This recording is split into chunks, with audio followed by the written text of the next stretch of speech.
Some of the best memories growing up here in southeast Missouri were of my grandparents and family gatherings at the farm. Lately, I've been thinking about them a lot and thinking about when we visited the farm, the good times with the family on the weekends and the holidays, and the good food that was prepared. There was always wild fish or game, as well as harvest from the garden, and they grew everything there. It was a nice garden, and I hope one day mine will be that nice as well. Welcome back to another episode of Homesteading with the Lawsons. Today's episode is about those memories and the 2022 garden that we grew.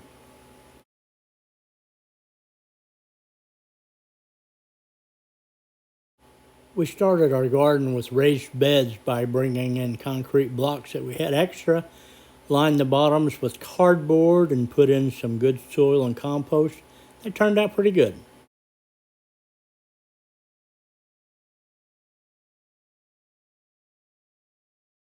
We started the next row with the same method, concrete blocks, cardboard, and soil, until we got to a tree.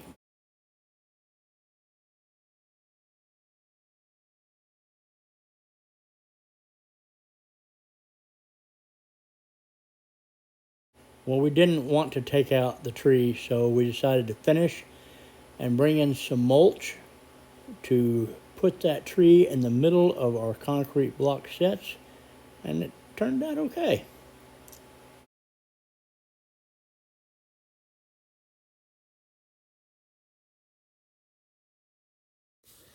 The next box we put in was a little different.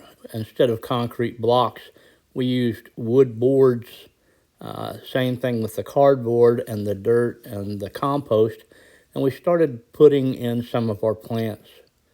We planted sunflowers in that area, as well as rosemary and chives.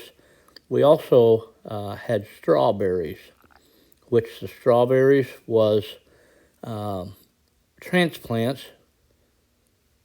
but in the other parts of the garden in these boxes, we went ahead and used both seeds and transplants.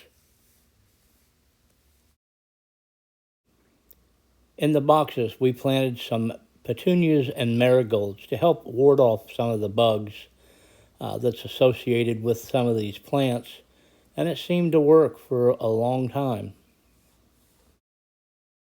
We planted some cucumbers and squash in this bed, and then tomatoes, lettuce, and peppers, and some microgreens in the middle between.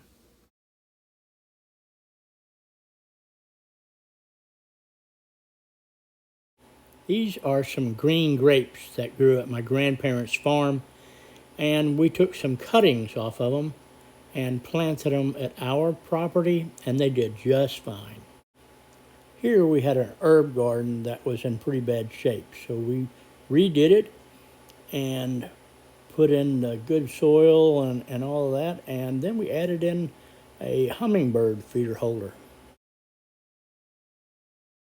We finally got to sit back and watch our plants grow and enjoy the fruits of our labor.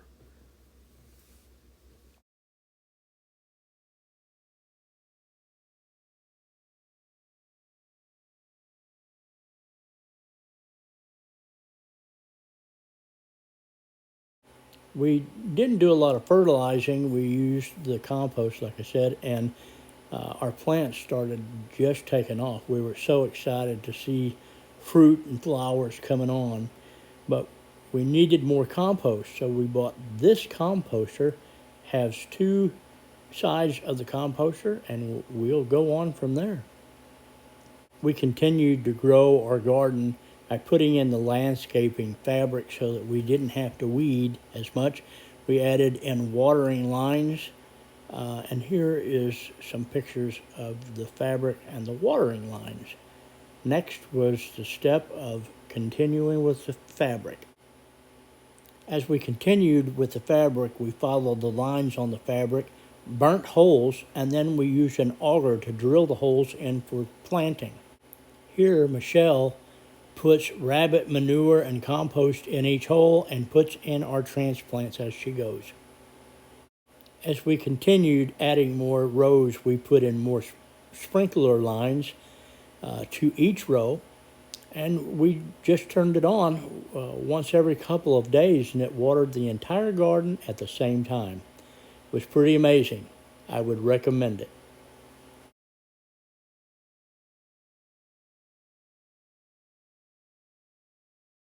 When we put our rows in, we did them, I think, 5 feet apart. And at first we thought, oh, we got a lot of room. But as the garden grew, it took up that room. We were able to keep our garden all organic and not add any of the dangerous chemicals and pesticides and things that will hurt you. And you kept it to simple fertilizer like fish emulsions and compost. And it did a pretty good job.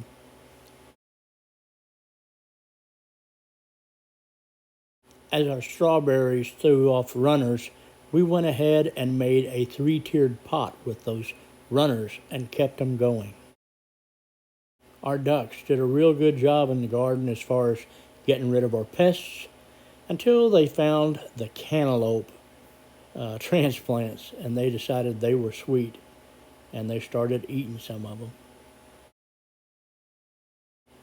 We planted a late harvest of watermelons transplants and had 2 or 3 different kinds that turned out pretty well. We had several watermelons that we ate from the garden.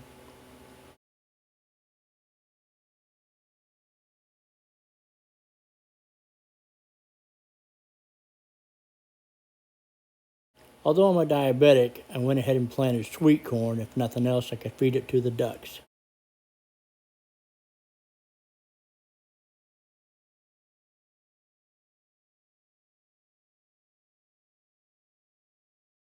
After our harvest, we froze almost everything that we could, and started pulling up plants that were no longer had fruit. Then we decided we needed a freeze dryer, and we determined that we could freeze dry just about everything from the garden. We put it into Mylar bags, and eventually we found out that we could also put it into mason jars and put in the oxygen absorbers, and it was made it just as good. Not as long, but it was good. But even the watermelons, we did those until they were harvested, and then once they were done, we gave the ducks, what was left, and started pulling the plants up and sweeping it off. It came clean. And then we pulled up our hoses and all that, and our mats, and then we started getting ready for next year by raking up the leaves and making our compost piles bigger with grass clippings. And then we went ahead and planted our garden in a food plot for a cover crop. That's it for the 2022 garden until next year. I'd like to thank my grandparents and for all of the memories of their farm and gardening, and it was just something I'll never forget. I will love you forever. God bless, and if you liked this video, don't forget to hit subscribe.